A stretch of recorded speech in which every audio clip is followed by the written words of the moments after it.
আরামে আমি ঘুমাতে যাচ্ছিলাম, কিন্তু আর শান্তি হলো না। আমার আম্মুর আরামের ঘুম হারাম করার জন্য আমার কানের সামনে এসে ঘ্যান ঘ্যান করেই যাচ্ছে। ইচ্ছে করছিল না উঠতে, তারপরও অনিচ্ছাকৃতভাবেই উঠলাম। ঘুম থেকে উঠে ঘুম ঘুম চোখে আম্মুর দিকে তাকিয়ে বলে উঠলাম, কি হয়েছে আম্মু? তুমি এমন করছো কেন? দেখছো না তোমার এই ছেলে ঘুমাচ্ছে, তাই বলে কি তুমি এইভাবে করবে বলো? লাট সাহেব ঘড়ির দিকে তাকিয়ে দেখেন এখন কয়টা বাজে। প্রায় বেলা একটা বাজতে শুরু করেছি। আপনি তো আজকে ভার্সিটিতে যাননি, বুঝতে পারলাম, কিন্তু বাসায় একটুও বাজার নেই।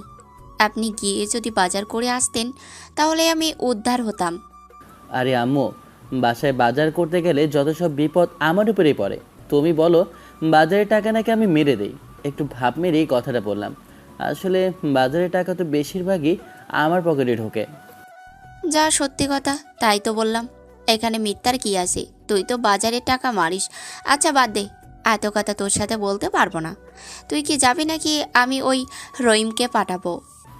আরে না না আম্মু, কি বলছো? তুমিও না যত সব পারো। আমি তোমাকে একবারও বলেছি আমি যাব না?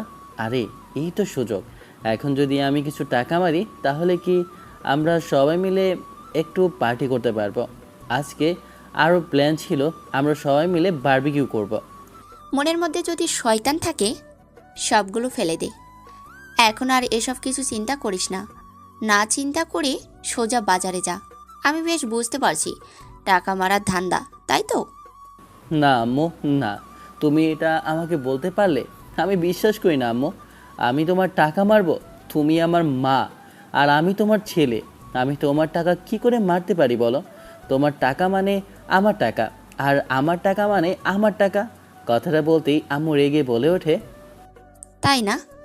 এই আমার ঝাড়ুটা কোথায় গিয়েছে একটু দে তো, পরে আমি দেখাই দিচ্ছি কার টাকা আর কিসের টাকা।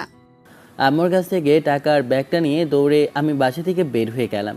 বাসা থেকে বের হওয়ার একটাই উদ্দেশ্য, বাসার বাজার কিছু আনা লাগবে। বাজারের লিস্টার দিকে ভালো করে তাকিয়ে দেখি, ওরে বাবা, এত কিছু! মনে হচ্ছে বাসায় মেহমান আসবে। তাতে আমার কি? মেহমান আসুক আর যাই আসুক, আমার দরকার টাকা মারা, তাছাড়া অন্য আর কিছুই না। ফোনটা বেজে ওঠে। ফোনে দেখি আমার সেই পুরনো বান্ধবী কল করেছে। ফোনটা রিসিভ করলাম হাসি মুখে। ফোনে তখনই আমার ওপার থেকে বান্ধবী বলে ওঠে, কি রে, কেমন আছিস? আর আমাদের জামাইবাবু কেমন আছে? আমার মেয়ে তো দেশে এসেছে, 4 হাত এক করে দেব। তুই কি ভাবছিস? আমিও চিন্তা করছি, বাড়ির মধ্যেই আমার একা থাকতে ভালো লাগে না।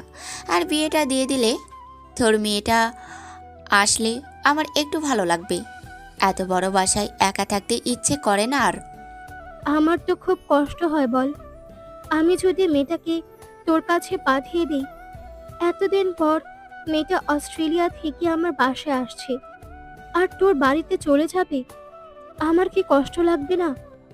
প্রত্যেকটা মেয়েকে তার স্বামীর বাড়িতে যেতে হবে, এটাই যে আল্লাহ তাআলা সবার কপালে রেখে দিয়েছেন। আর মেয়েদের ভাগ্যটা এমনই যে তারা অর্ধেক ভালোবাসা পায় তার বাপের বাড়িতে, আর বাকি অর্ধেক পায় স্বামীর বাড়িতে, যদি স্বামীর সব কিছুই ভালো থাকে। তাহলে তোরা কবে আসছিস আমাদের এখানে? আসবো, বুঝতে পেরেছি। আর শুনেছি তোর নাকি বড় মেয়ের বিয়ে ঠিক হয়েছে। ছেলে নাকি অন্য একটা ভালো ব্যবসা করে, আর ছেলেটা নাকি দেখতে তেমন ভালো না। রুমের বিয়েটা তোর ছেলের সাথে আমি ঠিক করেছি। তার জন্য রাগ করে ওর বাবা নিজে পছন্দ করে নিজের বন্ধুর ছেলের সাথে বিয়ে ঠিক করেছে। আমি আর কিছু বলিনি। বড় মেয়ে একেবারে বায়া সন্তান নয়, সে সব সময় আমাদের কথা শোনে না। ওর কথা কি আর বলবো, একটু রাগী, কিন্তু মনটা ভীষণ ভালো। তাহলে কি শ্রাবণী আর নীলা ওরা দুজনেই কি আসতেছে আমাদের বাড়িতে? তুই কি ওদেরকে পাঠিয়েছিস এখনো? হ্যাঁ রে বাবা, বিয়ের কার্ড নিয়ে ওরা দুজন তোদের বাড়িতে যাচ্ছে। তোর এত চিন্তা করা লাগবে না, ওরা পৌঁছে যাবে দুপুরের মধ্যে। আচ্ছা ঠিক আছে, তাহলে আমি কলটা রাখলাম। সুন্দর করে তেমন রেডি হয়নি, একটা লুঙ্গি পরে বাজারে যাচ্ছি আর গান গাচ্ছি, ফাইটা যায় বুকটা ফাইটা যায়, বন্ধু যখন বলয়া আমার বাড়ির সামনে দিয়া রঙ্গ কইরা হাইট্টা যায় ফাইট্টা যায় বুকটা ফাইট্টা যায়। শালা, তোর বুক কেন ফাটবে? ফাটলে তোর নুন দুটাই ঘেটে যাক। শালা, বিচির উপর ফাটা পড়তেই পারে না। ঘুরে তাকিয়ে দেখে আমার বন্ধু রাহাত দাঁড়িয়ে কথাটা বলল। তখনই আমি ওর কাছে গিয়ে বললাম, আরে বন্ধু, আমার জানের জান দোস্ত আমার, ওরে আমার আন্ডাকাল, আয় বকে আয়। দূরে গিয়ে কথা বল, তুই আমার সাথে কথা বলবি না? শালা, তোর জন্যই গতকালকে বাসায় কতগুলো বকা শোনা লাগলো। তোকে কেউ বলেছে শালা আমার বাপের সামনে গিয়ে বলতে যে আঙ্কেল দেখেন আপনার ছেলে ওখানে দাঁড়িয়ে সিগারেট খাচ্ছে? দেখ বন্ধু, আমার মতো দেখ, আমি কত ভালো, আমি কত ভদ্র ছেলে, জীবনে সিগারেট হাতে নিয়ে দেখিনি, সিগারেট কি জিনিস জানি না, সৎ পথে সর্বসুখ আর অসৎ পথে সর্বনাশ। দেখ বন্ধু, ওয়াজের মধ্যে বলেছে যে যে বন্ধু তোমাকে সিগারেট খাওয়ানো শিখিয়েছে, তুমি যতবার সিগারেট খাবে ততবারই ওই বন্ধুর নামের মধ্যে একটা করে গুনহা লেখা হবে। আজকে থেকে বেশি বেশি করে সিগারেট খাবো। না হুজুর না, এখানে দেখবেন পরের লাইনও লেখা আছে, হাম হামের ওপর জাম, সিগারেট যদি বন্ধ খায় সেটাও দিতে হবে তার দাম। চুপ শালা, কথা বলবি না তুই। এখন লুচ্চামি না করে বল কই যাচ্ছিস? দেখছি পরনে লুঙ্গি, হাতে ব্যাগ, যাচ্ছিসটা কোথায়? কোথায় আর যাবো রে বন্ধু, কপালে আছে কি আমার যাওয়ার মতো? তোদের কপালে আছে, আমরা গরিব মানুষ, গরিবের কি যাওয়ার কোনো পথ আছে বলো? গরিব মানুষের কোনো যাওয়ার পথই নেই। ওরে আমার নাটকবাজ, নাটক সবার সাথে করতে পারি, আমার সাথে নাটক করা লাগবে না। হাতে বাজারের ব্যাগ নিয়ে কোথায় যাচ্ছিস সেটা বল। সেটা তো আমি ভালো করে জানি, সবার সাথে করা গেলেও তোর সাথে করা যাবে না। আসলে বাজারে যাচ্ছিলাম, আম্মু কিছু বাজার করার জন্য পাঠিয়েছে, তাই আর কি। তোর তো আবার টাকা মারা লাগবে, টাকা না মারা ছাড়া তো তোর আবার পেটের ভাত হজম হয় না, তাই শুনতে চাই। বন্ধু, এটা তুই আমাকে বলতে পারলি? বন্ধু, তোর মুখে এই কথাটা আমি আশা করিনি, তুই এটা কি করে বলতে পারলি? আমার তো যেন এখনই কষ্ট হচ্ছে বন্ধু, খুব কষ্ট হচ্ছে। এটা কি করে বললি আমি টাকা মারবো? না বন্ধু না, তুই তো দেখছি আমার সাথে বেইমানি করে ফেললি, বন্ধু হয়ে বন্ধুর বুকে ছুরি মারলি, আঘাত করলি। তুই তো বন্ধু না, বন্ধুর নামে শত্রু। ওরে শালা নাটকবাজ, নাটক করা বন্ধ করতে তুই। আরে না, এমনি বাজার করব, টাকা মারবো কেন? আমি ভালো ছেলে না? তুমি কত ভালো ছেলে আমি জানি। শেষ করে সন্ধ্যায় দেখা করছি, বারবিকিউ করবো ভাবছি। কথাটা বলে রাহাত চলে যায়। আমি বাজারের বাজারগুলো করে বাসায় ফিরছি, তখনই দেখলাম আমাদের বাড়ির সামনে একটা গাড়ি দাঁড়িয়ে আছে, কিন্তু গাড়িটা ভিতরে প্রবেশ করছে না। আসলে গলিটা ছোট, তাই ভিতরে ঢুকছে না, বাইরেই রাখতে হবে। তখনই দেখলাম গাড়ি থেকে দুটো সুন্দরী মেয়ে নেমে আসে। সব থেকে একটা সুন্দরী মেয়ে, যে কিনা একটু ওর থেকে উঁচু, লম্বা, দেখতে ফর্সা, সেম যেন ক্যাটরিনা দাঁড়িয়ে আছে। মেয়েটিকে দেখি তো ক্রাশ খেলাম। এত সুন্দরী মেয়ে মনে হয় আমি আমাদের এলাকায় দুটো খুঁজে পাইনি, কিন্তু এত সুন্দরী পরীর মতো মেয়েটাকে এখানে কি করছে? আপু, আমি এখন কিভাবে যাব বুঝতে পারছি না। এখান দিয়ে দেখ কত নোংরা, এভাবে যাওয়া যায় নাকি? এভাবে এখানে কিভাবে থাকে বুঝতে পারি না। আর নাকি বিয়ের কার্ডটা দিতে হবে, তাও আবার বেস্ট ফ্রেন্ডকে। এভাবে কথা বলে না শ্রাবণী, এটা আম্মুর বেস্ট ফ্রেন্ডের বাসা। কেউ কি এভাবে কথা বলে? আর এটা তোমার শ্বশুরবাড়িও হতে চলেছে, তাই এভাবে কথা বলা উচিত না।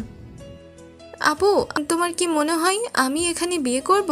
ছি, এই খ্যাতমার্কা এখানে। এমন করে বলছো কেন শ্রাবণী? এটা কিন্তু তোমার শ্বশুরবাড়ি, আর আম্মু তোমার এখানেই বিয়ে ঠিক করেছে। তোমার এখানেই বিয়ে হবে, অন্য কোথাও না। তখনই আমি মেয়েগুলোর সামনে গেলাম, মেয়েগুলোর সামনে গিয়ে বলে উঠলাম, আপনারা এখানে কাকে চাচ্ছেন? আসলে ভাইয়া, এটা কি রোহানা আন্টির বাসা না? নিজের ক্রাশের মুখে ভাইয়া শুনে তো আমার বুকটা চিনচিন করে ব্যথা করতে লাগলো, বুকটা চেপে ধরলাম। তখন এই মেয়েটা আমার কাছে এসে হাতটা ধরতেই পুরো শরীরটা বিদ্যুতের মতো চমকে ওঠে। মেয়েটা বলে ওঠে, আরে কি হয়েছে আপনার? আপনার বুকে কোনো সমস্যা নাকি? আপনার কি হার্টের সমস্যা আছে নাকি যে আপনার বুকটা এইভাবে ধরে পড়ে যাচ্ছেন? নীলাপু, তুমি এই ছেলেটাকে ধরেছ কেন? একটা খ্যাত, দেখো কেমন লুঙ্গি পরে দাঁড়িয়ে আছে। আমার তো এখনই ঘৃণা পাচ্ছে। এভাবে মানুষকে অপমান করতে নেই। তারা হয়তো বা শহরে থাকে না, গ্রামে থাকে। আমরা শহরে থাকি, তাই মানুষকে এভাবে বলতে নেই। বুঝতে পারলাম ওই মেয়েটার নাম শ্রাবণী, আর এই মেয়েটার নাম নীলা। মেয়েটা ভালো, খুবই ভদ্র, কিন্তু সামনে তার ছোট বোন একদমই ফাজিল আর অসভ্য। আমাকে এমন কথা বলায় আমি রেগে মেয়েটার উদ্দেশ্যে বলে উঠলাম, এই মেয়ে, তোকে তো দেখতে একটা বানরের মতো লাগে। ফাজিল একটা মেয়ে, কথাবার্তা এমন অসভ্যদের মতো কেন? এই ফাজিল ছেলে, এসব কি বলছিস তুই? আমাকে অসভ্য বলেছিস? ফাজিল খ্যাত মার্কা একটা। উরি বাবারে, কোথা থেকে আসলো! একবারে মনে হয় যেন শেওড়া গাছের পেতনি, বাসা থেকে ডাইরেক্ট চলে এসে পড়েছে। দেখো আপু, এই ছেলেটা আমাকে অপমান করছে। আমাদের ঝগড়ার মধ্যে তখনই আম্মু বাসা থেকে বের হয়ে আসে। আম্মুকে দেখে পা ধরে সালাম করে সামনের ভদ্র মেয়েটা, অভদ্র শয়তান ফাজিল মেয়েটা দাঁড়িয়ে আছে। তখনই দেখলাম ওই মেয়েটাকে দেখে জড়িয়ে ধরলো আম্মু। ওরাও জড়িয়ে ধরলো আম্মুকে। মেয়েটা তখনই আম্মুকে বলে ওঠে, আরে শ্রাবণী আর নীলা, তোমরা দুজন কখন এসেছো? আর এখানে দাঁড়িয়ে আছো কেন? এখানে এত ঝগড়া কিসের বুঝলাম না, এত শব্দ কিসের? দেখো না, এই ফাজিল খ্যাতমার্কা ছেলেটা কোথা থেকে এসে আমাদের সাথে ঝগড়া শুরু করেছে। এই মনে হয় তোমার বাসার কাজের লোক। দেখো, বাজার নিয়ে এসেছে আর এখানে দাঁড়িয়ে আমাদের সাথে ঝগড়া করছে। ওকে এখনই বাসা থেকে বের করে দাও। তখনই আম্মু আমার কানটা চেপে ধরে। এরপর সবার উদ্দেশ্যে বলে, আরে ওকে তুমি চিনলে না? ও হচ্ছে আবির। কথাটা শুনে শরীরটা রেগে আমার যেন চুরমার হয়ে যাচ্ছে। এই ছেলের সাথে আমার বিয়ে ঠিক করেছে, মরে গেলেও আমি বিয়ে করব না। দেখলাম আপু মিটমিট করে হাসছে। আপু, তুমি একদমই হাসবে না বলে দিলাম। আন্টি, এই যে আমার বিয়ের কার্ড, আপনারা কিন্তু সবাই আসবেন। আঙ্কেল আর আবির, তুমিও আসবে।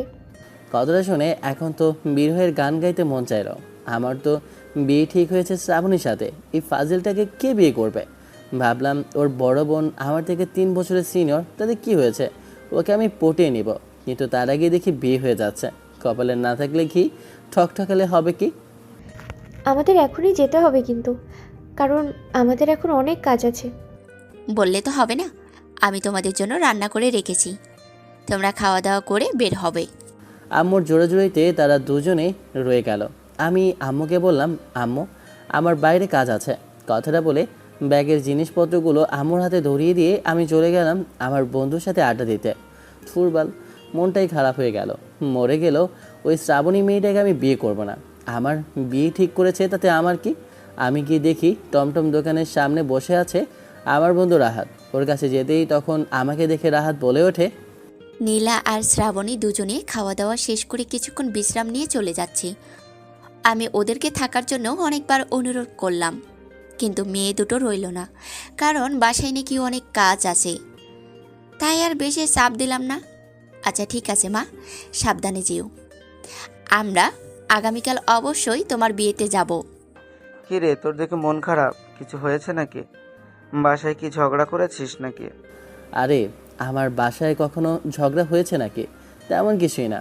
আসলে সত্যি কথা বলতে, আমার সাথে আম্মু যে মেয়েটা বিয়ে ঠিক করেছে, সে মেয়েটা বড়ই অহংকারী। আমার সাথে কখনো ভালো ব্যবহারই করে না, সবসময় দুর্ব্যবহার করে। আম্মুর বান্ধবীর মেয়ে বলে কিছু বলতে পারে না। একটু টাকা পয়সা আর রূপ থাকলে এত যে অহংকার থাকবে, তাকে মানা যায়? এমনটা করে কেন, তুই কি জানিস? কিন্তু দেখ, ওর যে বড় বোন খুবই ভালো, লক্ষ্মী একটা মেয়ে এবং কি ভদ্র। আমি উপরে দেখেছি, মেয়েটা খুবই ভালো আর ভদ্র একটা মেয়ে, কিন্তু ওর থেকেও সুন্দরী। তার মধ্যে কোনো অহংকার আমি এখনো পর্যন্ত দেখিনি। যেভাবে বলছিস মনে হচ্ছে তো তুই ক্রাশ খেয়েছিস ওর উপর। নিজের হবু বউয়ের বড় বোনের উপর ক্রাশ খেলি? ঠিক বলেছিস তুই, আমি আসলে ওর বোনের উপর ক্রাশ খেয়েছে। ওর মতো মেয়ে বিয়ে করার চেয়ে ওর বড় বোনকে করা উচিত মনে করি। আর আমার ছোটোবেলা থেকেই তো স্বপ্ন সিনিয়র মেয়েকে বিয়ে করা, তুই তো ভালো করেই জানিস। ওরে শালা, সিনিয়র মেয়েকে বিয়ে করবে আর শখ কত! সিনিয়র মেয়েরা তোমার জন্য লাঠি নিয়ে দাঁড়িয়ে থাকবে, কিছু উল্টোপাল্টা করবে, তোমার পিছন দিয়ে বাঁশ দিয়ে দেবে। তখন কি করবে শুনি? তুই শালা, তুই দেখছি আগে থেকে অভিশাপ দিচ্ছিস। আগে থেকে অভিশাপ দিবি না শালা, অভিশাপ দিলে তোর অভিশাপ লেগে যায়। এখন বল, এখানে বসে কি করছিলি? কি আর করবো ভাই, ভালো লাগছে না, সিগারেট খাচ্ছি একটা। নে মামা একটা। টমটম দোকান থেকে একটা সিগারেট নিয়ে আমরা হাত ধরিয়ে দুজনে একপাশে বসে রইলাম। আকাশের দিকে ধোঁয়াটা ছেড়ে দিলাম। ধোঁয়াটা পুরো আকাশের সাথে মিলে গেল। মানুষের জীবনটা বড়ই অদ্ভুত, তাই না বন্ধু? এই জীবনে হাসি কান্না দুঃখ কষ্ট সব কিছুই লুকিয়ে থাকে। এসব নিয়েই মানুষ বলে জীবন। জীবনের প্রত্যেকটা মুহূর্তে অনেক কিছু ঘটে যায়, যা আমরা না চাইলেও ঘটে। এসব জিনিস যা আমরা কখনো কল্পনা করি না বা প্রস্তুত ছিলাম না, এসব জিনিস হয় যার জন্য আমাদের অনেক কিছুই বদলে যায়। ঠিক বলেছিস। এখন বল, তোর জান পাখির কী অবস্থা? ধুর শালা, মস্কারা করিস না। এখনো পর্যন্ত প্রেম করতে পারিনি। তুই আছিস জান পাখির কথা বলতে। বাকি তোর সাথে তোর আব্বু বান্ধবীর মেয়ের বিয়েতে যাব, তখনই একটা পটিয়ে নিব। ওই শালা, তুমি তাহলে এটা প্ল্যান করেছো? কথা বলতে বলতে সন্ধ্যা হয়ে যায়, তখনই ফোনটা বেজে ওঠে। ফোন স্ক্রিনে তাকিয়ে দেখি আব্বু কল করেছে। ফোনটা রিসিভ করলাম। আবি, কোথায় তুমি? এখনই বাসায় আসো। তুমি বাইরে কি করছো? তুমি এখনো বাসায় আসছো না? সন্ধ্যা হয়ে গিয়েছে, বাসার ভিতরে চলে আসো। ঠিক আছে আব্বু, আসতেছি। কথাটা বলে কলটা কেটে দিয়ে আমি বাসার উদ্দেশ্যে রওনা দিতে লাগলাম, আর রাহাতকে বিদায় জানিয়ে ওখান থেকে চলে গেলাম। আপনাদেরকে তো আমার পরিচয়টাই দিলাম না। আমি আবির, পরিবারের একমাত্র সন্তান। আমার বাবা একটা সরকারি জব করে, আর আমি এবার ইন্টার শেষ করলাম। অনার্সে অ্যাডমিশন এখনও দেওয়া হয়নি। আব্বু বলেছে কিছুদিন পরে নেওয়ার জন্য, কারণ এখনও ভার্সিটি বন্ধ আছে। কিছুদিন পর সবগুলো ভার্সিটি খুলবে। আমাদের মধ্যবিত্ত পরিবার, কিন্তু আমার আম্মুর বান্ধবী অনেক ধনী পরিবারের। তার বাবার কোনো টাকার কোনো অভাব নেই, আর তার মেয়ে দুটো খুবই সুন্দরী। সব থেকে সুন্দরী হচ্ছে তার বড় মেয়ে নীলা, যার বিয়েতে আমরা এখন যাচ্ছি।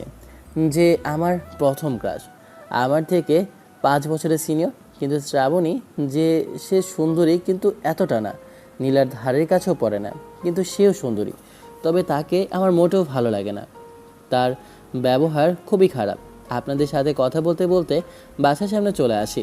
বাসার কলিং বেল দিতেই আমাদের দরজাটা খুলে দেয় আম্মু। আমাকে দেখে বলে ওঠে, কি রে বাবা, কোথায় ছিলি তুই এত সময় ধরে? তোকে ফোন করছে তোর আব্বু, ফোন লাগছে না। কিছুক্ষণ পর নাকি তুই বলছিলি আসছিস। রাতের সাথে কথা বলছিলাম আম্মু। আর আমরা আসলে কি তোমার বান্ধবীর মেয়ের বাসায় যাব? ওরা অনেক বড় লোক। আমরা ওখানে গিয়ে কী করব? ওখানে কত নামি দামি মানুষ যাবে, আমরা ওখানে গিয়ে কী করব বলো? আরে বোকা ছেলে, তুই যেমনটা ভাবছিস তেমনটা না। আসলে আমার বান্ধবী এমন স্বভাবের মেয়ে না। ও আমার বেস্ট ফ্রেন্ড ছোটোবেলা থেকে। আমরা একসাথে বড় হয়েছি। আমাকে ছাড়া ও কখনো এক মুহূর্তে থাকতে পারতো না। আরও এমনটা ভাববে। তুই কি ভাবছিস এগুলো? এ কথা মানতে আমি বাধ্য যে আম্মুকে তার বান্ধবী অনেক ভালোবাসে এবং তাকে অনেক রেসপেক্ট করে। তাই এদিকে আমি আম্মুকে সাড়া দিতে পারি। এসব না চিন্তা করে তুই রেডি হ।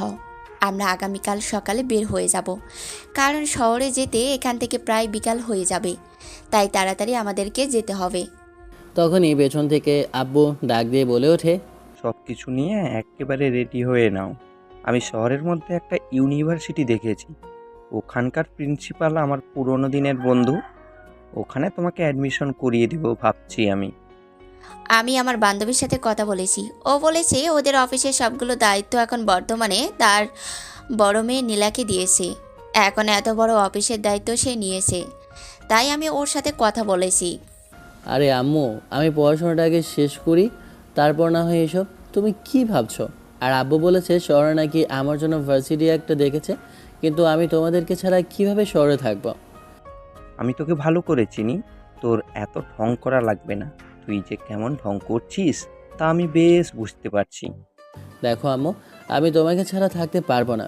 আর আব্বু বলেছে আমি নাকি ঢং করছি, এটা একদম মানে যায় না আম্মু। আমি কিন্তু এখন কান্না করব। কি হয়েছে আবিরের আব্বু? তুমি এমন করছো কেন আমার ছেলের সাথে? আমার ছেলে আমাকে ছাড়া থাকতে পারবে না, তার জন্যই তো এসব বলছি। তুমি চুপ করবে? আমার ছেলেকে এভাবে খোঁটা দেওয়া তোমার বন্ধ করা লাগবে। চিন্তা করিস না বাবা, আমরা তোর সাথে কথা বলবো, তোকে প্রয়োজনে দেখে আসবো। আর তুই তো এখন ছোট না, কিছুদিন পর তোর আমরা বিয়ে দেব। আর তুই এখন যদি এমন করিস কি করে হবে? তোমার ছেলে বড় হয়নি? আমরা একটা গরু হয়ে গিয়েছে। তোমার ছেলেকে আজকে যদি বিয়ে দিই, কালকে তুমি দাদু ভাই ডাক শুনতে পারবে। আব্বু আমাকে কিন্তু রীতিমতো অপমান করছে আম্মু। তুমি কি আব্বুকে কিছু বলবে না? আমি কিন্তু এখনই বাসা থেকে চলে যাচ্ছি। আসলে আমার আর আব্বুর এমন দুষ্টমিষ্টি ঝগড়া হয়েই থাকে। তাহলে তো ভালোই হয়। শুধু শুধু বসে বসে গরু পালার থেকে চলে যাওয়াটাই অনেক ভালো। করে ফেলে কি লাভ? আমার গরুতে বললে ভুল হবে, বলা লাগবে একটা গাধা যদি কোনো কাজে আসে। তাও তো আসে না কোনো কাজে। তুমি শুরু করছোটা কি আমার ছেলেটাকে নিয়ে? তুমি চুপ করবে? তুমি আমার ছেলেকে এসব বলছো কেন? আবির, আর তুই খাবার টেবিলে আয়। ওই ব্যাটার কথা তো কিছু মনে করিস না। আর যাই বলুক না কেন, তুই চুপ করে খাবার টেবিলে আয়। আমি খাবার খেয়ে উপরের রুমে চলে গেলাম। এরপর সব কিছু গুছিয়ে নিলাম, কারণ আগামীকালকে ওখান থেকে আমি দাওয়াত খেয়ে হয়তোবা আমাকে আব্বু ওখানে ইউনিভার্সিটিতে অ্যাডমিশন করিয়ে দেবে। তাই সব কিছু গুছিয়ে নিলাম। তখনই আমার বান্ধবীর কল আসলো। ফোনটা রিসিভ করলাম। তখন আমেনা ওপাশ থেকে বলে ওঠে, কি রে, কি হয়েছে? হঠাৎ করে এই রাতে কল করেছিস তুই? আরে আমি আবিরকে ইউনিভার্সিটিতে অ্যাডমিশন করিয়ে দেব আগামীকালকে, তাই আর কি কল করছি তোকে। আমি ওই ভার্সিটি সম্পর্কে জানি না। ওর বাবা বলেছে ভার্সিটি নাকি ভালো, ঢাকা বিশ্ববিদ্যালয়।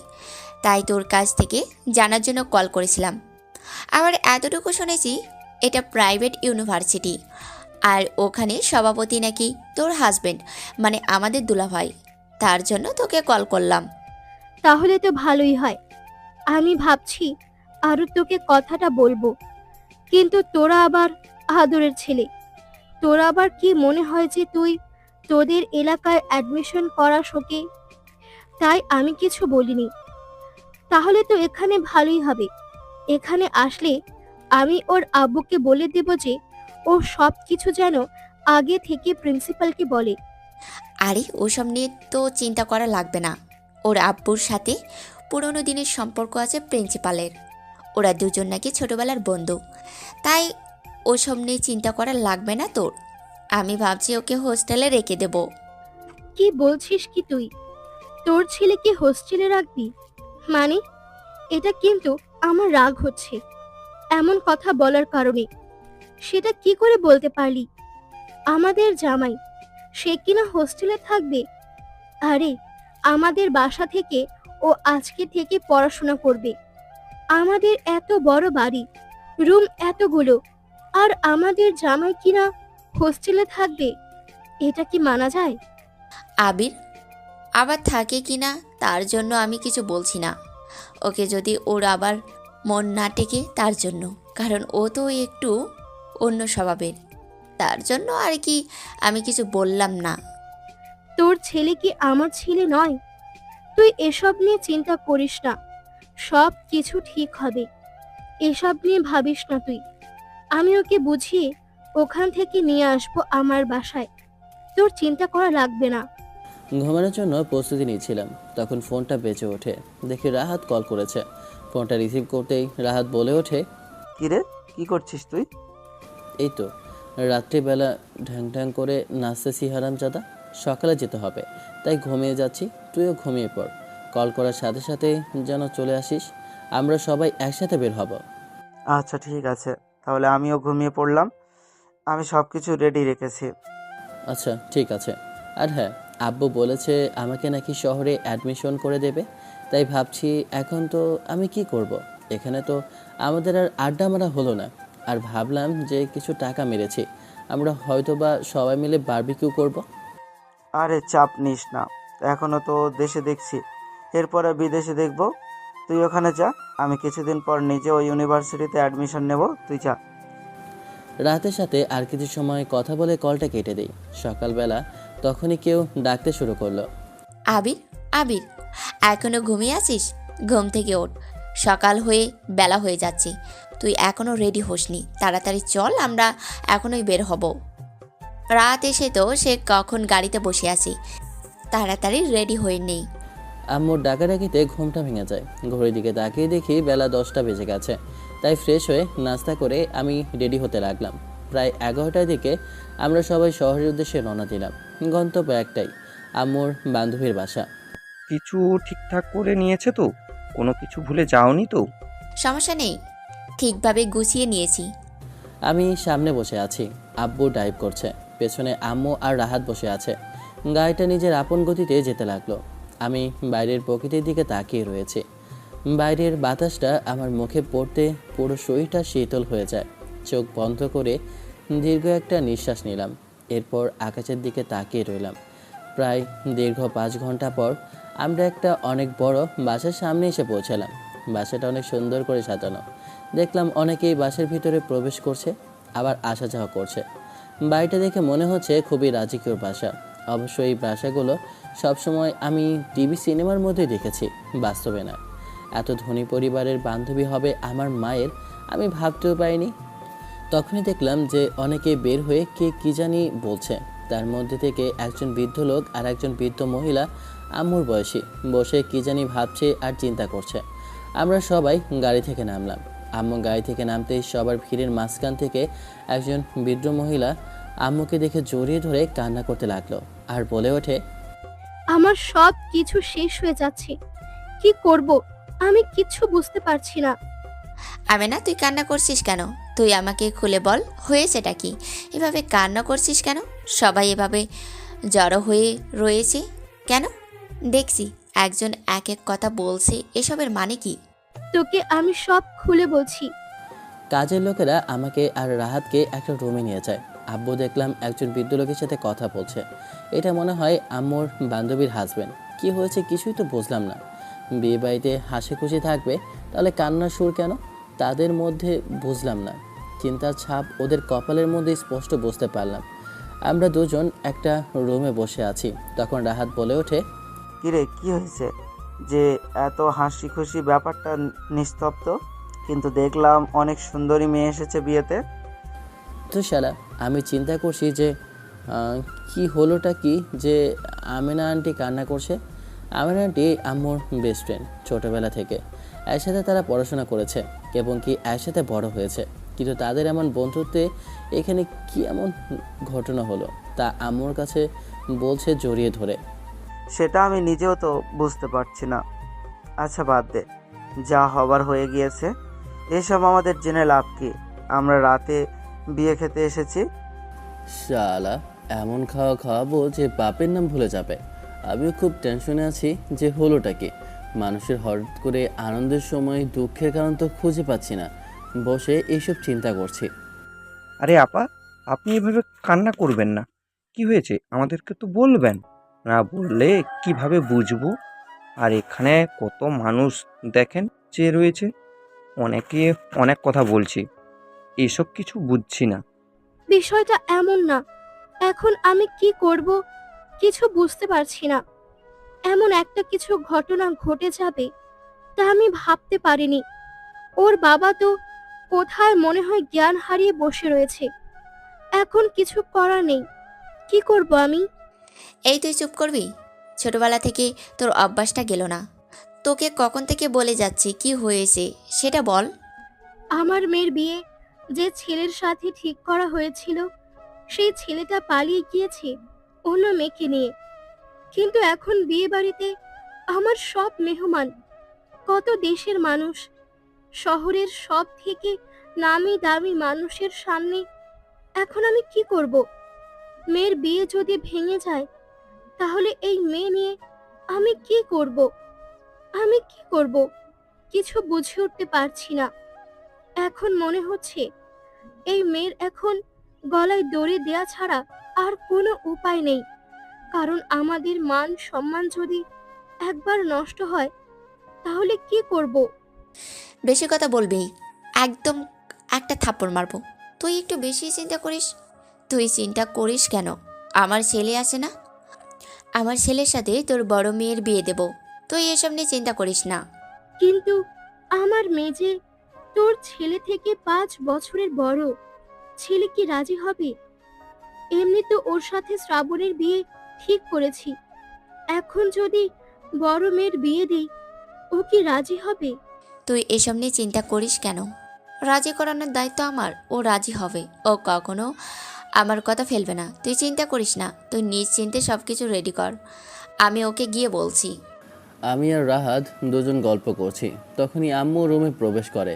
আম্মু রুমে এসে তখনই আমার উদ্দেশ্যে বলে ওঠে, আবির, তোর কাছে একটা কথা বলতে চাই। গম্ভীর গলায় আম্মু কথাটা বলল। বুঝলাম না আম্মুর কথার মানেটা। চাপা একটা কণ্ঠে আম্মু কথাটা বলল। তখন আম্মুর সামনে গিয়ে আমি বলে উঠলাম, কি হয়েছে আম্মু, এইভাবে কথা বলছো কেন? তোমার আবার গম্ভীর কথা কেন?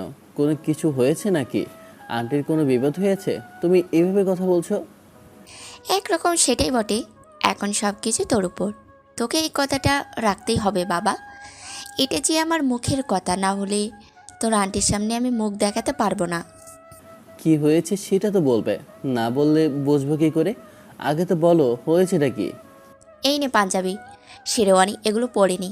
আজকে মনে কর তোর বিয়ে। এত কথা আমি আর শুনতে চাই না তোর মুখে। না, ও শুনতে চাই না। তুই চুপ করে রেডি হয়নি, আমি কথা দিয়ে ফেলেছি। আমি তো কিছুই বুঝলাম না। এ কথা বলে বের হয়ে গেল আম্মু। রাহাত হা করে তাকিয়ে রইল। সোজা আম্মু বের হয়ে গেল রুম থেকে। তখন রাহাত আমার কাছে এসে বলে ওঠে, কিরে, কিছুই তো বুঝলাম না। আন্টি এসব কি বলে গেল? তোর বিয়ে মানে? বুঝলাম না কিছুই। আজকে তোর বিয়ে কর সাথে। এখানে তো আমি শুধু শুনলাম তোর আন্টির বড় মেয়ের বিয়ে, কিন্তু এখন আবার তোর বিয়ে। এখানে হচ্ছেটা কি? কিছুই তো বুঝতে পারছি না। আমিও তো বুঝতেছি না যে হচ্ছেটা কি, কিন্তু আম্মুর কণ্ঠটা এভাবে একেবারে গম্ভীর, জানি স্পষ্ট আমাকে বলে দিয়েছে আমি যেন এখানে না বলার কোনো সুযোগ নেই। হঠাৎ করে আমার বিয়ে? আরে ভাই, মাত্র ইউনিভার্সিটিতে উঠলাম, আমি পড়াশোনা শেষ করব, কিন্তু হঠাৎ করে এত বড় ঘটনা বুঝতে পারছি না। রাহাত বের হয়ে গেল, আমি রেডি হতে লাগলাম, কিন্তু আমি বুঝতেছি না কেন আম্মু বলেছে এখানে হয়তো বা আম্মুর মান সম্মান আছে। তাই আম্মুর মান সম্মানের দিকে তাকিয়ে আমি পাঞ্জাবি পরে রেডি হয়ে নিলাম। কিছুক্ষণ পর দেখলাম যে রাহাত এসে আমার উদ্দেশ্যে বলে ওঠে, ভাই কাম সারছে। যা শুনলাম তা শোনার পর এখন তো দুয়ে দুয়ে যা মেলায় তাই হয়ে যাচ্ছে। আমি রেডি হয়ে যখনই দরজার বাইরে যাব তখনই রাহাত প্রবেশ করে কথাটা বলল। তখন আমি ওর উদ্দেশ্যে বলে উঠলাম, কেন, কি হয়েছে? তুই আবার কি শুনলি যে? আরে তোর আম্মুর বান্ধবীর মেয়ে যার সাথে বিয়ে ঠিক হয়েছিল, ওই ছেলেটা নাকি পালিয়েছে, আর তাদেরকে নাকি ধোকা দিয়েছে, এবং কি তার বাবার অনেকগুলো টাকা নিয়ে পালিয়েছে। অবশ্যই ছেলেটাকে নাকি পাকড়াও করা হয়েছে, কিন্তু ও যে ধোকাবাজ তা তারা জানতো না। এটা নাকি ওর চক্রান্ত ছিল। আর তোর আঙ্কেলের বন্ধুর ছেলেটা? তার মানে আমি বুঝতেছি না এখনো। আরে গাধা, তুই বুঝতে পারছিস না? একবার চিন্তা কর যে এখানে বিয়ে তোর হচ্ছে কেন, আর ছেলেটা পালিয়ে গিয়েছে। এটার মানে বুঝতে পারছিস? তোর সাথে বিয়েটা হচ্ছে নীলার সাথে, মানে সিনিয়র মেয়ের সাথে তোর বিয়ে হচ্ছে ভাই। একটা মেয়ের হবু জামাই পালিয়ে গেছে, তার জন্য আমাকে বলেই পাঠা হতে হবে? এটা তো মানতে পারছি না। এটা কি করে হয় যে আমাকে দেবে? এটা তো মানতে পারা যায় না। কারণ হয়তো আমি ওকে পছন্দ করি, কিন্তু তার মানে এই না যে আমার সাথে বিয়েটা দিতে হবে। কিন্তু তুই তো ওকে আগে থেকেই পছন্দ করিস। তাহলে তো ভালোই। তুই তো বললি যে আরে ভাই, পছন্দ করি, কিন্তু এভাবে যে আমার বিয়েটা হবে সেটা তো আমি আশা করিনি। আর পছন্দ করি, প্রথম দেখাতে হয়তো বা ভালো লেগেছে, তার মানে এই না যে আমি ওকে পার্মানেন্টলি ভালোবেসে ফেলেছি। এভাবে আমাকে কারোর সাথে বিয়ে দেওয়া, এটা তো মেনে নিতে পারছি না আমি।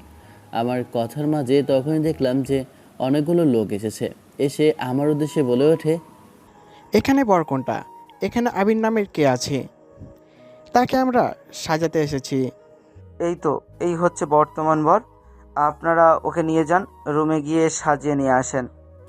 হারামজাদা, কথাটা বলে ওখান থেকে দৌড়ে চলে যায়।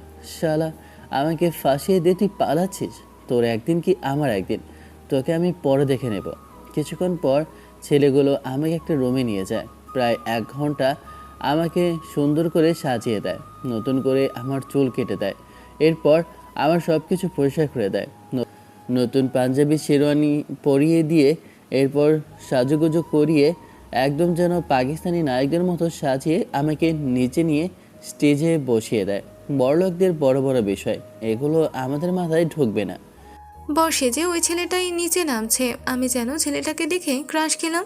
গ্রামের মধ্যে এরকম, কিন্তু এখানে যেন ছেলেটাকে একদম কোনো তামিল সিনেমার নায়কদের মতো লাগছে।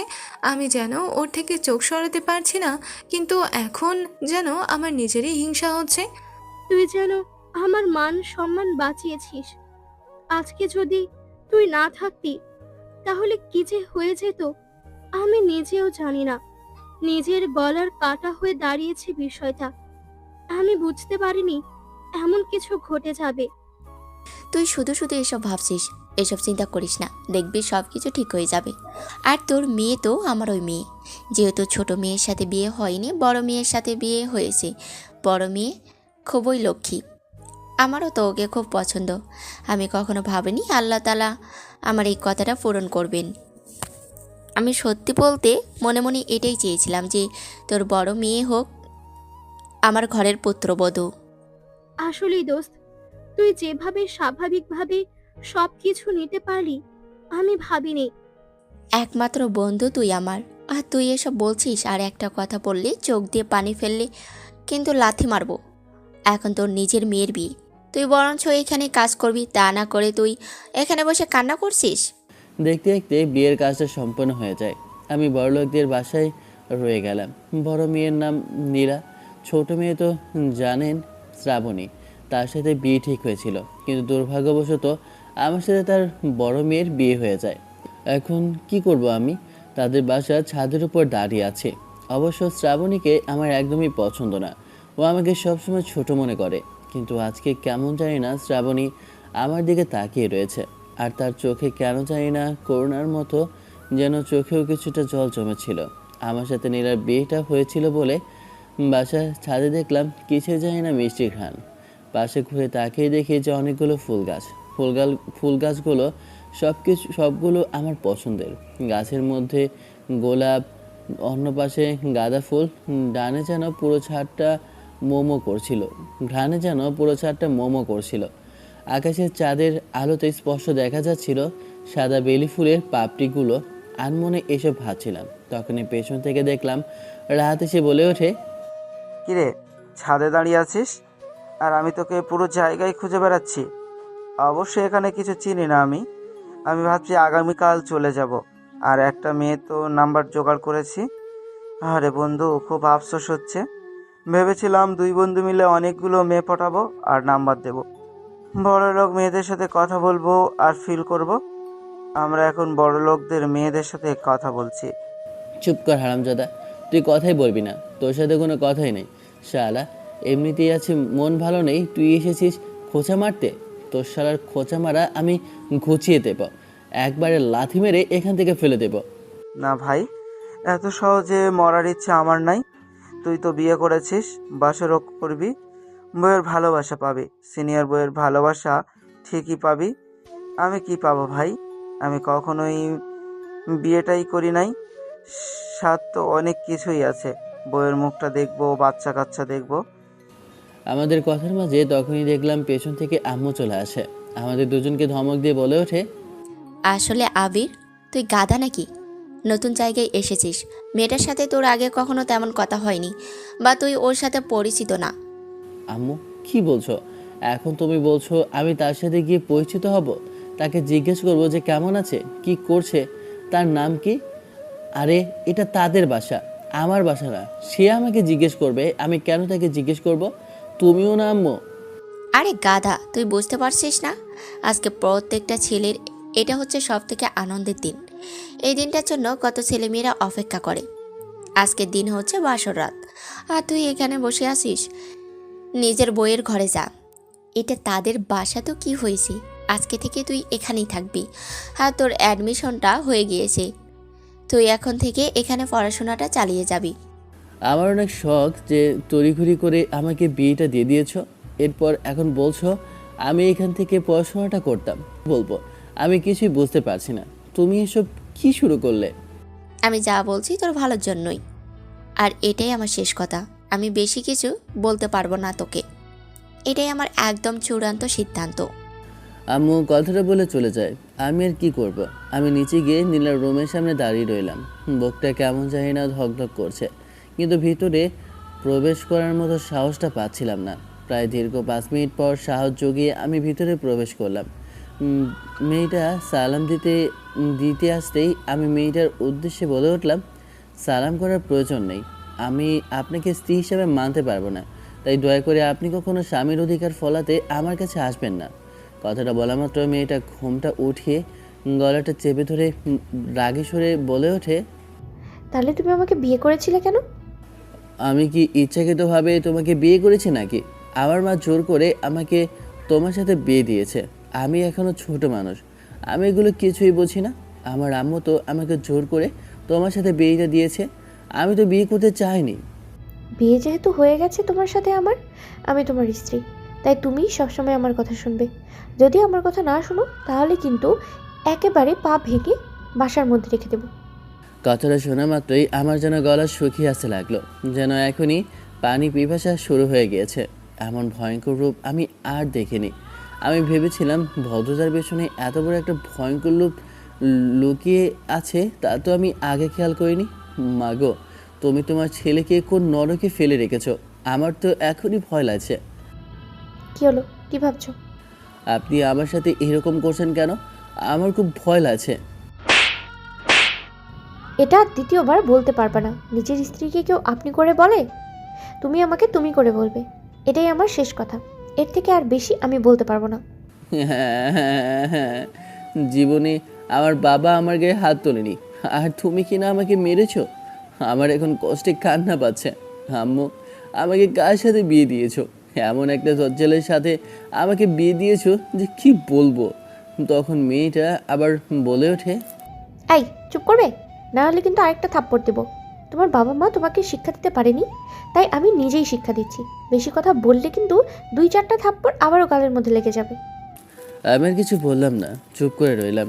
আমি গালে হাত দিয়ে বিছানা থেকে বালিশটা নিয়ে সোফায় ঘুমানোর জন্য যাব, ঠিক তখনই আবার হাতটা ধরে মেয়েটা বলল, বালিশটা নিয়ে কোথায় যাচ্ছ? কেন? সোফায় ঘুমানোর জন্য। এত বড় একটা খাট, তাতে তুমি সোফায় ঘুমাবে কেন? আমরা তো খাটেই ঘুমাবো। আমি আপনার সাথে কেন ঘুমাবো? আপনি একটা মেয়ে, আমি একটা ছেলে, তাই আপনি ওখানে ঘুমাবেন, আমি এখানে ঘুমাবো, এটাই তো। তুমি কি আসলেই বাচ্চা? আমরা স্বামী স্ত্রী, তাই আমরা একসাথে ঘুমাবো। তুমি কেন ওখানে ঘুমাবে? আমি কি আপনাকে স্ত্রী হিসেবে মানি নাকি যে আপনি বললেই আমি ওখানে ঘুমাবো? আপনি খাটে ঘুমান, আমি নিচে ঘুমাবো। মেয়েটা আমার হাতটা ধরে এরপর আমার দিকে রাগি চোখে তাকাতেই আমার যেন পুরো পৃথিবীটাই উল্টে যায়। তখন মেয়েটা আমার দিকে তাকিয়ে বলে ওঠে, তুমি আমার থেকে মাত্র 5 বছরের জুনিয়র, তাতে কি হয়েছে? আমি সব কিছু মেনে নিয়েছি, তুমিও মেনে নাও। আর এখন থেকে যদি আমার কথা ছাড়া বা অন্য কিছু করো বা আমার অবাধ্য হও, তাহলে তোমার খবর আছে। তোমার মোবাইল ফোনটা দাও তো। আমি তো বিছানার মধ্যে বালিশটা রেখে শুয়ে পড়লাম। তখনই মেয়েটা আমার কাছ থেকে মোবাইলটা চাইলো, কিন্তু কেন বুঝলাম না। ওর কাছে এত দামি ফোন, আমার তো সস্তা একটা অ্যান্ড্রয়েড ফোন, কেন চাচ্ছে বুঝতেছি না। আবারও আমার উদ্দেশ্যে বলে ওঠে, কি হলো, এভাবে হ্যাবলাকান্তের মতো তাকিয়ে আছো কেন? মোবাইলটা চাচ্ছি, মোবাইলটা দাও। না মানে মোবাইলটা মোবাইলটা দিয়ে কি হবে? মোবাইল দিয়ে কি করবেন আপনি? মোবাইল দিয়ে যা ইচ্ছে তাই করবো, দিতে বলেছি, দাও। এক প্রকার জোরাজুরি করে আমার থেকে মোবাইলটা নিল। ফোনটা নিয়ে কি জানি বসে বসে চ্যাট করতে লাগলো, বুঝতেছি না। দেখলাম মোবাইলটা দেখছে আর কেমন জানি না ওর মাথা গরম হয়ে যাচ্ছে। তখনই হঠাৎ করে মোবাইলটা একটা আছাড় মেরে ভেঙে ফেলে। এরপর শার্টের কলারটা চেপে ধরে বলে ওঠে, আল্লাহ গো, আমার এত স্বাদের ফোনটা নিজের টাকা জমিয়ে কিনেছিলাম, ভেঙে ফেললো। এই, তোর এই ফোনের মধ্যে এতগুলো মেয়ে কোথা থেকে আসলো? আর তুই মেয়েদের সাথে কিসের কথা বলিস? তোকে মেয়েরা কেন মেসেজ করে? তোর সমস্যা কি? ফোনের মধ্যে এসব কেন? আর যদি কোনো দিন, এটা কিন্তু তোর শেষ ওয়ার্নিং। আমি তো ভয়ে একেবারে চুপ হয়ে রইলাম, যেন মুখ দিয়ে কোনো কথাই বের হচ্ছে না। তখনই দেখলাম নীলা তার ব্যাগ থেকে একটা নতুন ফোন বের করলো। এটা মনে হয় নতুন লঞ্চ হয়েছে, আইফোন 17 প্রো ম্যাক্স। ফোনটা নিয়ে অনেকগুলো সেটিং করে এরপর দেখলাম তার ছবি, এবং এরপর আমার ছবি দিয়ে প্রোফাইলের মধ্যে পিকচার দেয়। তারপর ওয়ালপেপার সব কিছু দিয়ে সুন্দর করে ঠিক করে আমার হাতে ফোনটা দিয়ে বলে, এখন থেকে তুমি এই ফোনে আমাকে কল করবে। এখানে শুধু আমি ফ্যামিলির নাম্বার আর আমার নাম্বারটা সেভ করে দিয়েছি, আর ফেসবুকের মধ্যে সব কিছু ডিলিট করে দিয়েছি। এখন থেকে নতুন ফেসবুকটা তুমি ইউজ করবে। ওখানে তো আমার অনেক বন্ধু বান্ধব অ্যাড ছিল। আমি কিভাবে, আমাকে আর কিছু বলতে ছিল না, শুধু এইটুকু বলল নিজের ফ্রেন্ডদের অ্যাড করে নিতে, আর কোনো মেয়েকে যদি অ্যাড করি, বারবার মেসেজ করি, তাহলে আমার খবর আছে। কথাটা বলে আমার পাশে শুয়ে পড়ে নীলা। আমিও কি করব, বাধ্য ছেলের মতো ঘুমিয়ে পড়লাম। মধ্যরাতে কোনো কিছু বুকের ওপর ভারী অনুভব করতে লাগলাম। হালকা চোখ মেলে তাকিয়ে দেখে বুকের ওপর শুয়ে আছে নীলা। নিজের স্বামীর বুকের মধ্যে ঘুমিয়ে থাকার এই যে একটা অন্যরকম ফিলিংস, আসলে এই প্রিয় মানুষের বুকে ঘুমালে এত যে শান্তি কখনো উপলব্ধি করতেই পারলাম না। আজকে বুঝতে পারলাম মানেটা। সকালে দরজার শব্দে ঘুমটা ভেঙে যায়। বুঝতে পারলাম নাস্তা খাওয়ার জন্য ডাকছে। আমি ঘুম থেকে উঠবো, তখন দেখলাম নীলা আমাকে জড়িয়ে ধরে শুয়ে আছে। আমার কাছে অন্যরকম ফিলিংস হতে লাগলো। রুমের জানালা দিয়ে সূর্যের আলো ওর মুখে পড়তেই ওর সৌন্দর্য যেন আরও দ্বিগুণ বেড়ে গেল। আসলেই ঘুমন্ত অবস্থায় মেয়েদেরকে একদম বাচ্চাদের মতো লাগে, যেন ওরা পৃথিবীর সবচেয়ে সুন্দরী একটা জিনিস। তাই তো কবি বলেছে যে ঘুমন্ত পরি ঘুমানোর অবস্থায় যে কোনো মেয়েকে পরীর মতো লাগে। তাদের সৌন্দর্য আরও দ্বিগুণ বেড়ে যায়। এক দৃষ্টিতে ওর দিকে আমি তাকিয়ে আছি, তখন নীলার নাড়াচাড়ায় আমি ঘুমানোর ভান করে শুয়ে পড়ি। সকালবেলা ঘুম থেকে উঠে দেখি আমি এখনো আবিরের বুকেই ঘুমিয়ে আছি, ওকে চেপে ধরে। দরজার শব্দে ঘুমটা ভেঙে যায়। ঘুম ঘুম চোখে আমি ওখান থেকে উঠি, যেন এখনো ঘুম চোখের মধ্যেই ওর বুক থেকে সরে যেতেই ঘুম অদৃশ্যের মতো চলে যায়। আবির ঘুমিয়ে আছে, ঘুমন্ত অবস্থায় ওকে খুব সুন্দর লাগছে, একদম বাচ্চাদের মতো। হঠাৎ মনে হলো ছোট বোনের সাথে আবিরের বিয়ে ঠিক হয়েছিল। আমার কি আসলেই উচিত নিজের থেকে বয়সে ছোট্ট একটা ছেলের সাথে সংসার করা? কিন্তু কেন জানি না আমি ওর প্রতি দুর্বল হয়ে গেলাম, ওকে ভালোবেসে ফেললাম। আসলে প্রথম দেখাতেই আমি ওকে ভালোবেসে ফেলেছি, কিন্তু এভাবে যে জোর করে এমন কিছু হয়ে যাবে তা ভাবতে পারিনি। বিয়েটা এভাবে অদ্ভুতভাবে হবে তাও কল্পনা করিনি। ওর প্রতি ভালোবাসাটা আমার তখন বেড়ে গেছে যখন সবাই আমার এই পরিস্থিতিতে না করেছে, কিন্তু ও একমাত্র ব্যক্তি যে কিনা এক কথাতেই রাজি হয়েছে আমাকে বিয়ে করতে, কোনো শর্ত ছাড়া। যে আমি তার থেকে বয়সে বড় কোনো কিছুই মানেনি, আমার বিপদে পাশে দাঁড়িয়েছে, তাই তো ওকে ভালোবাসতে আমি বাধ্য।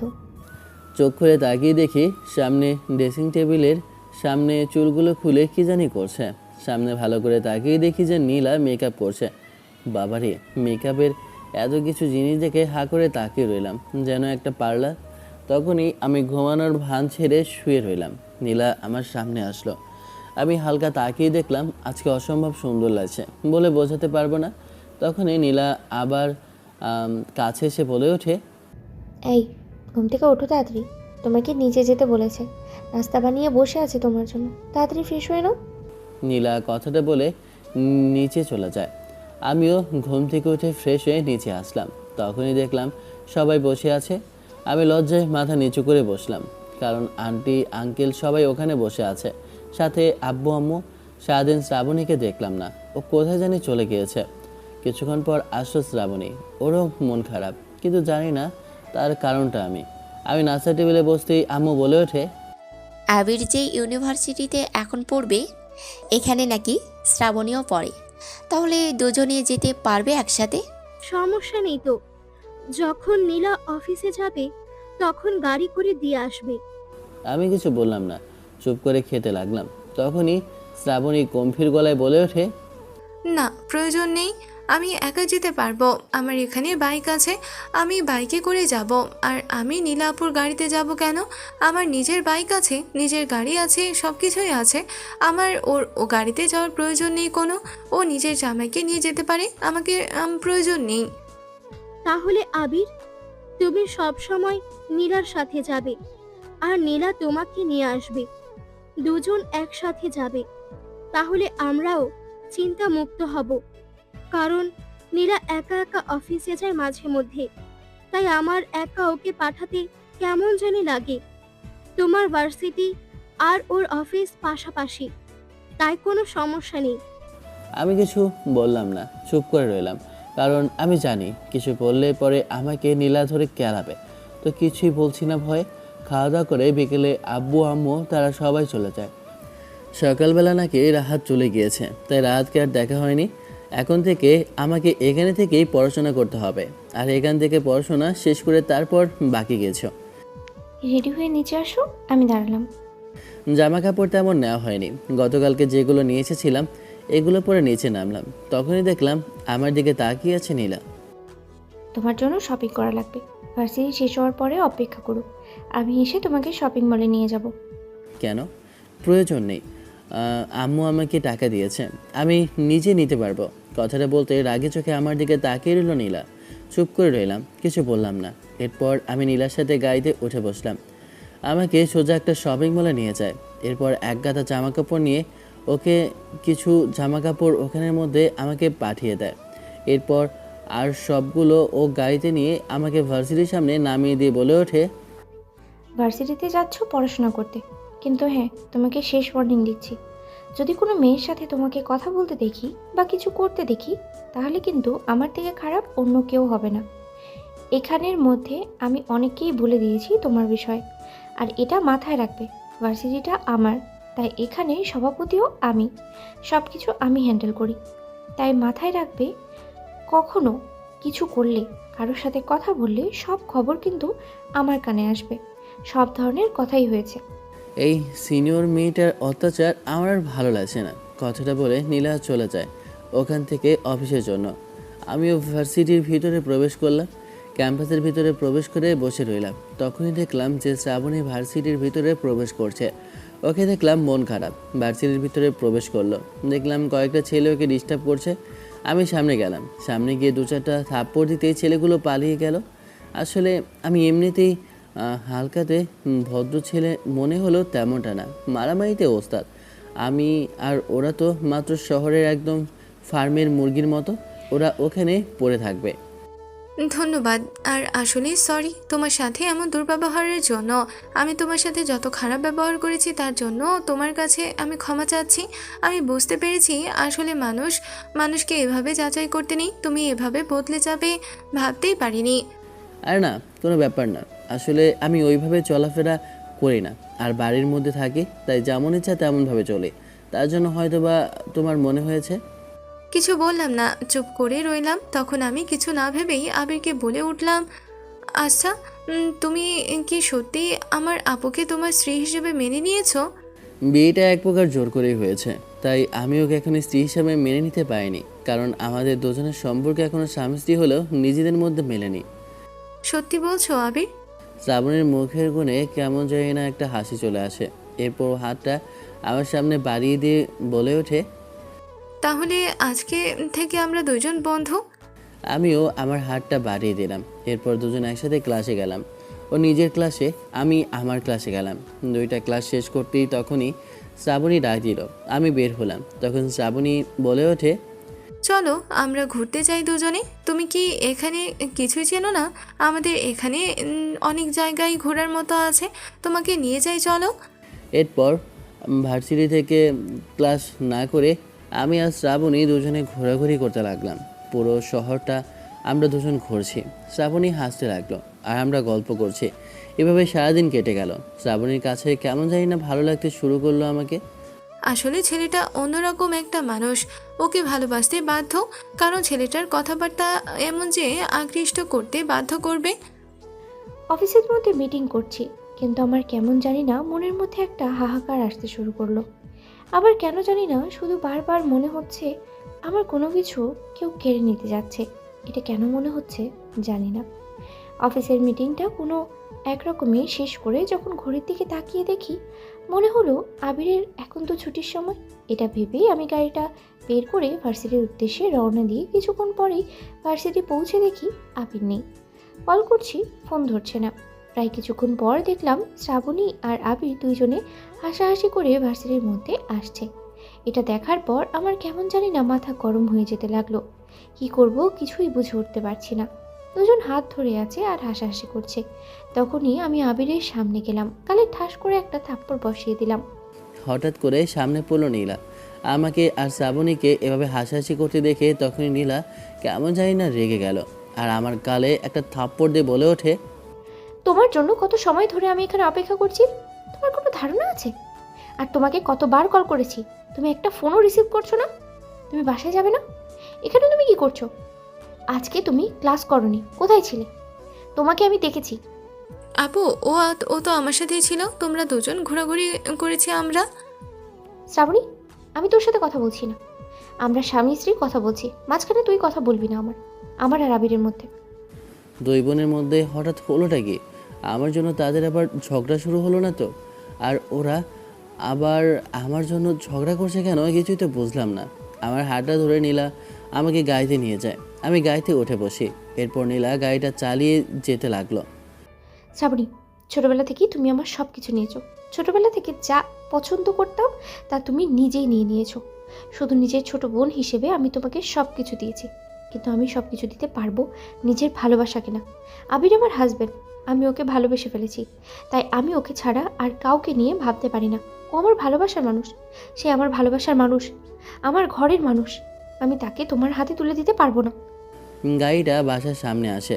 এরপর নীলা আমাকে সাথে করে রুমে নিয়ে যায়। রুমে গিয়ে দরজাটা লাগিয়ে দিয়ে আমার শার্টের কলারটা চেপে ধরে আমাকে দরজার সাথে লাগিয়ে ও বলে ওঠে, তোমাকে শেষবারের মতো বলছি, তুমি শ্রাবণীর সাথে আর কথা বলবে না, আর ওর সাথে ভার্সিটিতে তেমন হেসেও কথা বলবে না, আর আমার অনুমতি ছাড়া ভার্সিটি থেকে বের হবে না। আমার ভালো লাগে না তুমি কারোর সাথে কথা বলো, এটাই আমার শেষ কথা। এটা বলে আমি ওয়াশরুমে চলে গেলাম। বাবারে, দুইটা মেয়ের মধ্যে আমার জন্য আবার কি হলো? এমনিতে জোর করে বিয়ে দিয়েছে, আবার জোর করে স্বামীর অধিকারও ফলাচ্ছে। দেখলাম আমার জন্য যত শপিং করেছে সব কিছু নীলা এখানে ফেলে রেখেছে, তাই আমি ওগুলো দেখছি। তখনই দেখলাম নীলা দরজা খুলে বের হচ্ছে। ওর গায়ের মধ্যে শুধু একটা তোয়ালে জড়ানো। এটা দেখার পর লজ্জায় আমি তো চোখ বন্ধ করে নিলাম। এভাবে লজ্জা পাওয়ার কি আছে? লজ্জা তো বইরা পায়, মেয়েরা পায়, তুমি কেন লজ্জা পাচ্ছ? কথাটা বলে নীলা ওয়াশরুম থেকে বের হয়। তখনই ওখানে কিছু পানি থাকে, পানিতে পা পিছলে পড়ে যায়। তখনই আমি ওকে ধরি আর ও আমার গায়ের উপর উঠে পড়ে। আমার ঠোঁটের সাথে ঠোঁট লেগে যায়। আমি যেন এক অজানা দেশে হারিয়ে যাই। আমাদের এভাবে জড়িয়ে থাকা প্রায় 5 মিনিটের মতো থাকে। কী অবস্থার মধ্যে আছি আমি নিজেও জানি না। আর যেন দুজনে কোনো একটা দেশে হারিয়ে গিয়েছে। আমাদের ঘোর কাটে বাইরের দরজার শব্দে। তখনই দরজায় নীলা আমার ওপর থেকে উঠে বসে। আমিও ওয়াশরুমে চলে যাই। নীলা, নিচে খাওয়া দাওয়া করে নেই। আসছি আম্মু। আমি ওয়াশরুম থেকে ফ্রেশ হয়ে রেডি হয়ে নিচে এসে দেখি সবাই আমার জন্য অপেক্ষা করছে। নীলার আম্মুকে জিজ্ঞেস করলাম, আন্টি শ্রাবণীকে দেখছি না, শ্রাবণী নেই? শ্রাবণী আসলে ওর বান্ধবীদের বাসায় স্টাডি করবে, এখানে তেমন আর আসবে না। ও কি হয়েছে জানি না, ওর মন খারাপ, তার কারণটা জিজ্ঞেস করেছি, বলেনি। তোমার এসব নিয়ে চিন্তা করা লাগবে না, তুমি এখন খেয়ে শুয়ে পড়বে। আর নীলা, তোর বাবা আর আমরা দুজন সিঙ্গাপুর যাব ডাক্তার দেখানোর জন্য। ওখানে কিছুদিন আমরা থাকব। তুই আর আবির দুজনে বাসায় থাকবি। কাজের লোকদেরকে বলে দিয়েছি, তোদের সব কিছু দেখে রাখবে। বাসার মধ্যে যদি কেউ না থাকে তাহলে এই টেবিল মেয়েটা তো আমাকে অত্যাচার করে মেরে ফেলবে। ঠিক আছে আম্মু, এখানে অফিসের কাজগুলো আমি মিটিয়ে তোমাদের কাছে আবিকে নিয়ে যাব। বড় লোকদের বড় বড় বিষয়, আমি ছোটোখাটো একজন মানুষ, এইসব চিন্তা করে লাভ নেই। বিকেলে এমনি একটু ঘুম পাচ্ছিল, তাই আমি রুমে এসে শুয়ে পড়লাম। নীলা ল্যাপটপের মধ্যে তার অফিসের কাজ করতে লাগলো। ছাদে দাঁড়িয়ে আছি, ভাবছি আমি যা করছি তা কি ঠিক করছি? আমাকে কি সত্যি এগুলো করা উচিত? আবির আমাকে তার স্ত্রী হিসেবে এখনো মেনে নিতে পারেনি। আমি জোর করে তার কাছ থেকে নিজের স্ত্রীর অধিকার চাচ্ছি, কিন্তু এটা তো ঠিক না। কিন্তু আমার যা চেষ্টা আমি করব আমার জিনিসটা নিজের করে নিতে। সকালবেলা ঘুম থেকে উঠে দেখি এখনও নীলা ঘুমাচ্ছে। আচ্ছা, সকালে আমাদের ক্লাস হবে, তাই সকালবেলায় যেতে বলেছে, তাই আমি রেডি হয়ে নিলাম। আমাকে নিচে নামতে দেখে তখন আন্টি আমার উদ্দেশ্যে বলে ওঠে, আরে বাবা, তুমি এত সকালবেলা ঘুম থেকে উঠেছো? এখনো তো নীলা ঘুম থেকে উঠেনি, ওর তো এখনো সময় হয়নি। আসলে আমাকে সকালবেলা যেতে হবে, কারণ আজকে সকালে আমাদের ক্লাস। ঘুম থেকে উঠলে বলেন যে আমি সকালে চলে গিয়েছি, কারণ আমার ক্লাস আছে। কথাটা বলে আমি নাস্তা করে বাসা থেকে চলে যেতে লাগলাম। কিছুক্ষণ পর ভার্সিটির সামনে এসে পৌঁছালাম। ভার্সিটির সামনে এসে আমি ভিতরে ক্যাম্পাসে প্রবেশ করলাম। গাছের নিচে বসলাম। বসে ভাবতে লাগলাম, নীলাকে তো আমি পছন্দ করি, কিন্তু ওকে তো আমি এটা বলছি না যে আমি ওকে ভালোবাসি। হয়তো যেভাবে আমাদের সম্পর্কটা হোক, প্রকৃতিভাবে আমার বলা উচিত যে আমি ওকে ভালোবাসি। মেয়েদের জীবনে একটা স্বপ্ন থাকে, হয়তো তার স্বপ্নটা সে তার হাজব্যান্ডকে খুব ভালোবাসবে। ঘুম থেকে উঠে দেখি আবির রুমে নেই। আমি নিচে এসে আম্মুকে জিজ্ঞেস করতেই আম্মু বলে ওঠে, আবির তোমাকে বলেনি ওর নাকি সকালে ক্লাস আছে, তাই তো সকালে বের হয়ে গিয়েছে নাস্তা করে। তুমিও অফিসে যাও, তোমারও তো অফিসের সময় হয়ে গিয়েছে। আসার সময় না হয় আবিরকে পিক আপ করে নিয়ে এসো। কিন্তু আবির তো আমাকে কিছু বললো না। মাথাটা গরম হয়ে গেল ওর প্রতি। বসে আছি, তখনই দেখলাম কোথা থেকে শ্রাবণী এসেছে। আমার কাছে এসে আমার উদ্দেশ্যে বলে ওঠে, আবির কেমন আছো তুমি? এই তো আলহামদুলিল্লাহ, কিন্তু তুমি বাসায় যাচ্ছ না কেন? তোমার ফ্রেন্ডের বাসায় কি করছো? ভালো লাগে না, তার জন্য যাচ্ছি না। ভালো লাগে না? কিন্তু কেন ভালো লাগে না? বলতে পারবো না, কিন্তু একটা কথা তুমি আমাকে বলবে। তোমার সাথে যখন নীলার বিয়ে হয় তখন তুমি কি বিয়েতে সত্যিই রাজি ছিলে? এমন কথা বলছে এমন কথা বলছে কেন শ্রাবণী? বুঝতে পারছি না ওর কথার মানে। আমি বুঝলাম না। তখন আমি শ্রাবণীর উদ্দেশ্যে বলে উঠলাম, আসলে বিয়েটা আমার আম্মুর বলার জন্যই আমি করেছি। তুমি তো জানো তোমার সাথে আমার বিয়ে ঠিক হয়েছিল, আর এমনি আম্মু আমাকে বলেছে, তার জন্য আমি রাজি হয়েছি। আমি আম্মুর কথা কখনো অমান্য করতে পারি না। তাহলে সত্যি কি তুমি নীলা আপুকে তোমার স্ত্রী হিসেবে গ্রহণ করনি? এরপর দেখলাম ক্লাসের সময় হয়ে গিয়েছে, দুজন ক্লাসে গেলাম। আবিরের এখন ক্লাস শেষ হওয়ার কথা, তাই আমি ওর ভার্সিটির উদ্দেশ্যে যাই আবিরকে বাসায় নিয়ে আসার জন্য। আমার মনের ভিতরে কেমন জানি না একটা অন্যরকম ফিলিংস হচ্ছে, তার জন্য আমি ওখান থেকে যাই। সবগুলো ক্লাস শেষ করে আমি ক্যাম্পাসের বাইরে দাঁড়িয়ে আছি। এখনই হাতের ফোনটা বেজে ওঠে, দেখে রাহাত কল করেছে। ফোনটা রিসিভ করলাম, তখন রাহাত বলে ওঠে, কি রে, কি অবস্থা বন্ধু? তোর তো দেখছি কোনো খোঁজ খবর নেই। রাহাতকে সব কিছু খুলে বললাম। সব কিছু শুনে রাহাত বলে ওঠে, তাহলে তুই এখন কি ভাবছিস? আমি মনে করি তুই সব কিছু ওকে খুলে বললেই ভালো হয়, যে তুই ওকে ভালোবাসিস। আর এসব বলে সব কিছু নিজেদের মধ্যে মিটমাট করা ভালো, কারণ মানুষ জীবনে বিয়ে একবারই করে, বারবার না। আমার মনে হয় তোর ওকে মেনে নেওয়া উচিত। আমিও সেটাই ভাবছি। ওর যা অধিকার আমি তাকে দেব। আমাদের কথার মাঝে তখন শ্রাবণী আমার কাছে আসে, আমার উদ্দেশ্যে বলে ওঠে, আরে আবির, তুমি এখানে? আর আমি তোমাকে কোথায় না কোথায় খুঁজলাম, সব জায়গায় খুঁজছি, কিন্তু তোমাকে পাইলাম না। কেন? তখন শ্রাবণী আমার হাত ধরে বলে, আবির, তুমি তুমি তো আমার আপুকে ইচ্ছাকৃতভাবে বিয়ে করনি, এক প্রকার জোর করেই তো করে তোমার সাথে আপুর বিয়েটা দিয়েছে। তাহলে তুমি আমার আপুকে ডিভোর্স দিয়ে দাও। আমি তোমাকে পছন্দ করি এবং এবং কি তোমায় ভালোবেসে ফেলেছি। তুমি আপুকে ডিভোর্স দিয়ে দিলে আমরা দুজন বিয়ে করে সংসার করতে পারবো। আমি ভার্সিটিতে এসে এইসব শুনে তো নিজের কানকেই বিশ্বাস করতে পারলাম না। আমি ওদের সামনেই দাঁড়িয়ে আছি, আর ওরা দুইজন একজন আরেকজনের হাত ধরে কথাগুলো বলছে। আমার যেন বুকটা ফেটেই যাচ্ছে কথাগুলো শোনার পর। শ্রাবণী আমার হাতটা ধরে কথাটা বলল। আমি কিছু বলবো তার আগে দেখি আমাদের সামনে দাঁড়িয়ে আছে নীলা। নীলা এটা শোনার পর এক মুহূর্ত ওখানে দাঁড়িয়ে থাকলো না। ওর চোখ স্পষ্ট আমি পানি দেখলাম। তখন আমি ওকে পেছন থেকে ডাকলাম, কিন্তু নীলা একটা কথা শুনলো না, দৌড়ে ওখান থেকে চলে যেতে লাগলো। শুনেছ, ভালো হয়েছে। তা এখন তুমি ডিভোর্স দিয়ে দিয়ে দিতে পারবে আর আমাকে বিয়ে করতে পারবে? আমি তোমাকে একবারও বলেছি যে আমি তোমাকে বিয়ে করব বা তোমাকে ভালোবাসি? আর তুমি আমাকে ভালোবাসে মানে কি? আমি শুধু নীলাকে ভালোবাসি। তুমি নিজেকে কী ভাবো, হ্যাঁ, যে নিজের স্ত্রীকে ছেড়ে অন্য মেয়ের সাথে কথা বলবো, সংসার বাঁধবো? আবিরের মুখে কথাগুলো শোনার পর আমার চোখ দিয়ে পানি পড়তে লাগলো। নীলা দৌড়ে ওখান থেকে চলে যেতে লাগলো। আমি ওর পেছনে যাচ্ছি, কিন্তু নীলা থামছে না। এক প্রকার দৌড়ে আমি ওকে ধরলাম। তুমি আমার হাত ধরেছো কেন? আমাকে ছাড়ো, ছেড়ে দাও বলছি। আমি আমার স্ত্রীর হাত ধরেছি, তাতে কার কি? আমি কারোর স্ত্রী না। আর তুমি চিন্তা করো না, আমি তোমাকে মুক্ত করে দেব। তুমি আমার কাছ থেকে মুক্তি চাও তো আমি তোমাকে মুক্তি দিয়ে দেব। তুমি তখন ওর সাথে বিয়ে করে সংসার করো। আমি চাই না আমার জন্য আমার বোন কষ্ট পাক। আমি প্রয়োজন হলে মারা যাবো, তারপরেও আমি চাই না আমার জন্য অন্য কেউ কষ্ট পাক। আমি ঠাস করে একটা থাপ্পড় বসিয়ে দিলাম। মাথাটা প্রচুর গরম হয়ে গেল। তখন নীলা কাঁদতে লাগলো। আমি ওকে জড়িয়ে ধরে বললাম, এই পাগল মেয়ে, আমি তোমাকে ভালোবাসি। আমি কেন তোমার কাছ থেকে ডিভোর্স চাইবো? তুমি আমার সিনিয়র বউ, আর আমি তোমাকে ভালোবাসি। তুমি ছাড়া আমার আর কেউ নেই। আমি জানি তুমি মিথ্যে বলছো, শুধু আমার মন গলানোর জন্য। তুমি আমাকে ভালোবাসো না, তুমি শ্রাবণীকে ভালোবাসো। আমি আর নিজেকে কন্ট্রোল করতে পারলাম না। আমি আমার ঠোঁট ও ঠোঁটের সাথে লাগিয়ে দিলাম। প্রায় 5 মিনিট পর ছেড়ে দিলাম। এবার বিশ্বাস হচ্ছে নাকি আবার দেব?